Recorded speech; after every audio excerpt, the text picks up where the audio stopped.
مسلمان کی، اس کا اگر اصل رنگ دیکھنا ہو تو جناب عثمان غنی کو زندگی کو دیکھا جائے. اصل رنگ. حضرت سیدنا عثمان غنی با حیا بڑے تھے. کیا بڑے تھے؟ کچھ لوگ بے حیا ہوتے ہیں، کسی کو بھی نہیں چھوڑتے، نہ صحابہ کو، نہ اہل بیت کو، نہ کسی اور کو. عثمان با حیا بڑے تھے. کتنے؟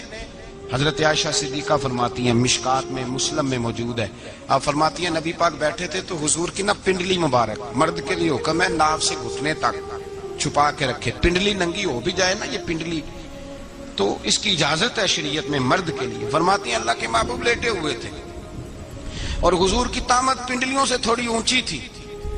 تو حضرت ابو بکر صدیق آئے تو نبی پاک نے فرمایا آ جاؤ. حضور لیٹے رہے. ماتی تھوڑی دیر گزری تو حضرت عمر فاروق آئے، حضور اجازت ہے. تو نبی پاک صلی اللہ علیہ وسلم نے فرمایا آ جاؤ. نبی پاک لیٹے رہے. چند لمحے گزرے تو عثمان غنی آ گئے. حضور آ جاؤ. فرمایا 1 منٹ. اللہ کے حبیب اٹھے، طامت مبارک کو سمیٹا، پنڈلیوں کو ڈھانپا. حضور بیٹھے، عثمان آئے، باتیں ہوئی، چلے گئے. حضرت عائشہ کہتی ہے میں پردے کے پیچھے سے دیکھ رہی تھی، میں حاضر خدمت ہوئی کا محبوبہ سمجھ نہیں آئی. آئے ابو بکر بھی ہیں، میرے والد آئے، عمر بھی ہیں، مقام ان کا بھی بڑا ہے، پر عثمان آئے تو آپ نے کپڑا سیدھا کیا. فرمایا عائشہ میں اس سے حیا نہ کروں جس سے اللہ کے فرشتے بھی حیا کرتے ہیں. حضرت عثمان غنی رضی اللہ تعالیٰ عنہ اپنے گھر کے اندر ہوتے تو کئی کپڑے لپیٹے رہتے، کئی کپڑے جناب. میں ایک نتیجہ آپ کے سامنے رکھنا چاہتا ہوں، میری طرف دیکھیں. کئی کپڑے لپیٹے رہتے، کپڑوں کے اوپر کپڑے، شرم و حیا کے پیکر. جناب عثمان غنی غسل کرتے تو کپڑوں سمیت کرتے. فرماتے نام بھائی مجھے شرم آتی، پیکر شرم و حیا. اس کا نتیجہ کیا نکلا؟ حضرت رقیہ رضی اللہ تعالیٰ عنہ کے ساتھ جناب عثمان غنی کا جب نکاح ہوا تو ابھی پردے کی آیتیں نہیں آئی تھی. شرم و حیا کے پیکر تھے، ابھی پردے کا حکم نہیں آیا تھا. صحابہ بے دریغ آتے جاتے تھے ایک دوسرے کے گھروں میں. اللہ کے محبوب علیہ السلام نے گوشت پکایا تو فرمایا حضرت اسامہ بن زید کو جاؤ عثمان کو بھی دے آؤ. جناب اسامہ بن زید فرماتے ہیں میں نے گوشت پکڑا، سالن پکڑا اور ان کے گھر پہنچا. جامع ترمذی میں موجود ہے. فرماتے ہیں میں جب اندر داخل ہوا مصطفیٰ کی شہزادی کو دیکھا اور پھر عثمان غنی کو دیکھا. فرماتے ہیں جنہیں میں نے دیکھا ایسا جوڑا میں نے کبھی نہیں دیکھا تھا. میں بس ہلکا سا مسکرا کے پلٹ آیا، نہ انہوں نے کچھ پوچھا نہ میں نے کچھ بتایا. فرماتے ہیں جب میں مسجد میں داخل ہوا نا، پہلا قدم ہی رکھا تو مصطفیٰ کریم نے فرمایا اسامہ دے آئے ہو سالن؟ میں نے کہا یا رسول اللہ دے آیا ہوں. فرمایا ایسا سونا جوڑا پہلے کبھی دیکھا ہے؟ دیکھا ہے کبھی؟ میں نے کہا نہیں حضور میں نے نہیں دیکھا. تو میرے مصطفیٰ کریم علیہ، یہ لفظ ترمذی کے نہیں، عیشا ولی اللہ صاحب نے ازالۃ الخفا میں لکھیں. میرے محبوب پاک علیہ السلام نے فرمایا عثمان کی شکل ایک تو جد الانبیاء ابراہیم خلیل اللہ سے ملتی ہے، اور دوسرا فرمایا اگر کسی نے میرے جلوے دیکھنے ہو تو وہ بھی عثمان کے چہرے میں نظر آئیں گے. او نوجوانوں پیغام دے رہا ہوں، رزلٹ نکال رہا ہوں. بے حیائی بے شرمی کی گفتگو والے کے چہرے پہ حسن نہیں آتا. تو حیادار بنتا جا، رب تعالیٰ تجھے حسن و جمال عطا فرماتا جائے گا. جتنا حیا تیرے اندر ہوگا اتنا نور تیرے مکھڑے پہ ہوگا. جتنی شرم میں تو لپٹا ہوا ہوگا اتنی اللہ تجھے تازگی عطا کرے گا. میرے صاحب فرمایا کرتے جو گند بولتا ہے اس کے چہرے کا حسن سب سے پہلے چھن جاتا ہے. اور فرمایا جو بری باتیں سوچتا ہے، جس کی سوچ بری ہوتی ہے، سب سے پہلے اس کے چہرے کا حسن بگڑتا ہے. اگر چتاتا ہے تازہ رہے، ٹھنڈا رہے، نورانی رہے. تو پھر حضرت عثمان نے تجھے بتایا ہے کہ شرم والا بن کے رہ، اللہ سب سے زیادہ حسن تجھے ہی عطا فرما دے گا. زیادہ بولنے والا، زیادہ باتیں کرنے والا، جو منہ میں آیا کہہ گیا، اس آدمی کی نورانیت چلی جاتی ہے.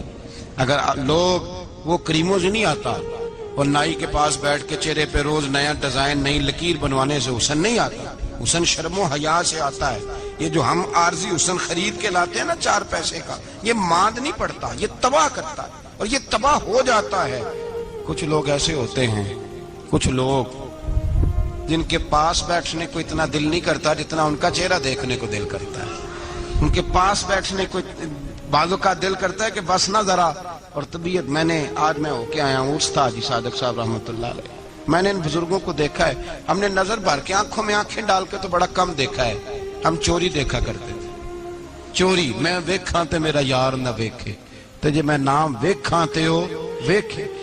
ہم لوگ چوری دیکھا کرتے تھے، میں نے اپنے حضرت صاحب کو بھی شاید ہی کبھی آنکھوں میں آنکھیں ڈال کے دیکھا ہو، تبھی دیکھا ہے جب وہ کسی اور کو دیکھ رہے ہوتے تھے۔ بھائی ان لوگوں کے اندر کا حسن، شرم و حیا، معصومیت بن کے ان کے چہروں پہ نکھر آتا تھا۔ حضرت عثمان غنی کی شرم و حیا نورانیت بن کے ان کے چہرے پہ آ گئی تھی۔ جناب عثمان غنی پیکرے شرم و حیا تھے۔ ایک بات کر دوں اور ختم کروں۔ حضرت عثمان فرمایا کرتے تھے مجھے 3 باتیں بڑی پسند ہیں۔ کتنی؟ سارے بولے ہو؟ کتنی جی؟ کون کون سی؟ فرمایا کرتے تھے بھوکے کو روٹی کھلانا، ننگے کو کپڑا پہنانا، اور تیسرا میرا دل کرتا ہے مجھے اور کوئی کام نہ ہو، قرآن پاک میرے سامنے رہے اور میں سارا دن تلاوت ہی کرتا رہوں۔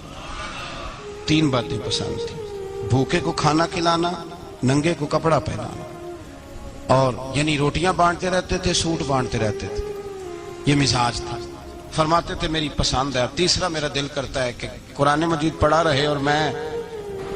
وہ کنویں کی بات بڑی معروف ہے، میں نے بس اشارہ کرنا ہے۔ نبی پاک نے بھی اعلان کیا تو بڑا ہی اعلان کر دیا، فرمایا وہ میٹھے پانی کا کنواں ہے، قبضہ یہودی کا ہے، جو بندہ خرید کر وقف کرے گا نا اسے کیا ملے گا؟ تو حضور نے فرمایا میری جیب میں جنت کی ٹکٹ ہے، میں اسے جنت دے دینی۔ یہ ہے عرض جنت، یہ طیبہ کی زمین ہے، جنت بھی یہی، مال کے جنت بھی یہی ہے، جنت لے لے مجھ سے، لے لے۔ حضرت عثمان غنی گئے، اس کو کہا بھائی کنواں میرے ہاتھ بیچ دے۔ کنویں کی قیمت تھی 500-700 دینار، تو حضرت عثمان 500-600 دینار کل کنویں کی قیمت تھی۔ جناب عثمان غنی گئے، یہودی کو پتا تھا کہ یہ خریدنا چاہتے ہیں، فرمایا یار یہ کنواں بیچ دو۔ کہنے لگا نہیں بیچنا۔ فرمایا قیمت منہ مانگی، کہنے لگا قیمت میری مرضی کی۔ کہا تمہاری مرضی کی، اپنی اپنی اوقات ہوتی ہے نا قیمت لگانے کی، تمہاری مرضی کی۔ کہنے لگا میری شرط ہے میں 1 دن کے لیے کنواں دوں گا، 1 دن میں 1 دن آپ۔ فرمایا یہ بھی منظور ہے۔ کتنے پیسے؟ اس نے کہا میں 3000 دینار لوں گا، 500-600 کا ہے۔ حضرت عثمان غنی فرمانے لگے تو نے اپنی اوقات کے مطابق 3000 مانگا ہے، میں 40,000 لے کے آیا تھا، اپنی اوقات کے مطابق مانگا، 40,000 دینار میری جیب میں۔ یہودی کہنے لگا عثمان تو تاجر ہے، اور عام تاجر نہیں، عالمی سطح کا تاجر ہے، لوگ تیری تجارت کی مثالیں عرب میں دیتے ہیں، پر 500-600 کا کنواں 40,000۔ فرمانے لگے مسئلہ کنویں کا نہیں، مسئلہ مصطفیٰ کے فرمان کا ہے، وہ جو حضور کا فرمان پورا کرنا ہے نا، اس کے لیے 40,000 تھوڑے ہیں، میرے پاس تھے ہی اتنے جو لے کے آیا ہوں۔ حضرت عثمان نے پیسے چکائے، اس نے کہا 1 دن پانی ملے گا۔ فرمایا منظور ہے۔ وہ 1 دن بیچا کرتا تھا پانی، حضرت عثمان نے اعلان کر دیا جو میرا دن ہے نا فری پیو۔ ملا رومی رحمۃ اللہ علیہ فرماتے ہیں کنویں سے سادہ پانی نکل جائے تو تازہ آ جاتا ہے، اور اگر پانی کنویں کے اندر رہے سارا ختم نہ ہو تو باسی ہو جاتا ہے۔ اس لیے فرمایا کرتے تھے میں اس کنویں سے پانی پیتا ہوں جس پہ رش زیادہ ہوتا ہے، اس لیے کہ وہاں سے پانی ختم ہوتا ہے تو تازہ آتا رہتا ہے۔ فرماتے تو اللہ کے رستے میں سارا خرچ کر دے، اللہ تازے عطا کر دے گا اور پہلے سے زیادہ عطا کر دے گا۔ میرا آپ کا مسئلہ یہ ہے کہ تجارت بندوں کے ساتھ ہے، بندوں کے ساتھ جو تجارت ہے نا، بندے کنجوسی کر جاتے ہیں، بندے کا تو صحیح کام چل جائے تو پارٹنر کو فارغ کر دیتا ہے، یہ تو فارغ ہے، اور اگر کبھی کسی کی دکان میں کوئی کرایہ دار اچھا اس کی دکان چل جائے تو مالک کہتا ہے تو جا، اب دکان میں نے خود کھول لی ہے، وہ فارغ کر دیتا ہے۔ بندوں کا تو مزاج ہے۔ اور اللہ تبارک و تعالیٰ سے جب تجارت ہوتی ہے نا، میں نے ایسے لوگ دیکھے ہیں جن کے گھروں میں لاکھوں روپیہ ماہانہ آتا ہے، غربت نہیں جاتی۔ ان کو سوچنا چاہیے کہ کثرت والا پیسہ آیا ہے پر برکت والا نہیں آیا۔ حضرت عثمان غنی رضی اللہ تعالیٰ عنہ فرماتے ہیں کہ میں نے پہلے بھی میں بڑا تاجر تھا، لیکن جب سے مصطفیٰ کے نام پر خرچ کرنا شروع کیا، پھر کہاں کہاں سے آیا کب، اور بڑی سیانی بات فرماتے ہیں۔ آپ فرماتے ہیں میں کلمہ پڑھنے سے پہلے تجارت کو وقت زیادہ دیتا تھا، اور مسلمان ہونے کے بعد میں نے تجارت کو ٹائم تھوڑا دیا پر اللہ نے روزی مجھے زیادہ عطا فرمائی۔ اس لیے برکت پر ہماری توجہ نہیں رہی، غیبی خزانوں پر خیال ہم نے چھوڑ دیا ہے۔ غیبی خزانوں سے جو چیز ملتی ہے وہ زیادہ ملتی ہے، جو مادی ذرائع سے ملتی ہے وہ چیز کم ہوتی ہے۔ حضرت عثمان غنی پر الزام لگا جب آپ کا دور حکومت تھا، یہ یاد رکھیں کہ سب سے زیادہ الزامات حضرت عثمان غنی پہ لگائے گئے، جن بندوں کے قد کاٹ زیادہ ہوتے ہیں ان کے خلاف پروپیگنڈے بھی لمبے چوڑے ہی ہوتے ہیں.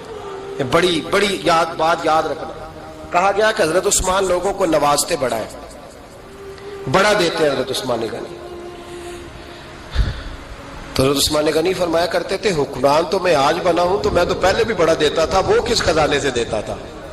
آپ جواب دیا کرتے. دیکھیں ذرا, لاکھوں لوگ حج کرنے آتے تھے پر حضرت عثمان غنی حج کرنے جاتے تو اعلان کر دیتے کہ کوئی حاجی حج کے موقع پر آ کے کھانا نہ پکائے, سب کو کھانا عثمان غنی اپنی جیب سے دیا کریں گے. مینا میں لنگر کھانا ہوتا تھا حضرت عثمان غنی کا, مینا میں. فرماتے تھے کھاؤ حاجیو جتنا کھا سکتے. اور پھر حضرت عثمان غنی کا اعلان تھا, خدام کو کہتے تھے میں آخر میں کھاؤں گا, پہلے میرے سارے آنے والے حاجیوں کو کھلایا جائے.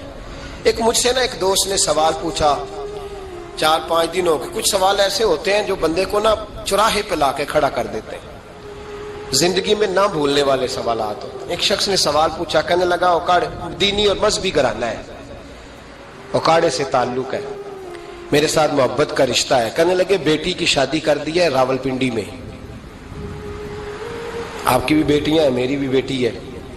بیٹی کی شادی کر دی ہے راولپنڈی میں. اب بچی چند دن رہنے آئی ہے. پوچھنا یہ ہے کہ نماز پوری پڑے گی کہ قصر پڑے گی؟ تو میرا تو اس نے کام کر دیا, حد ہو گئی. رو رو کے برا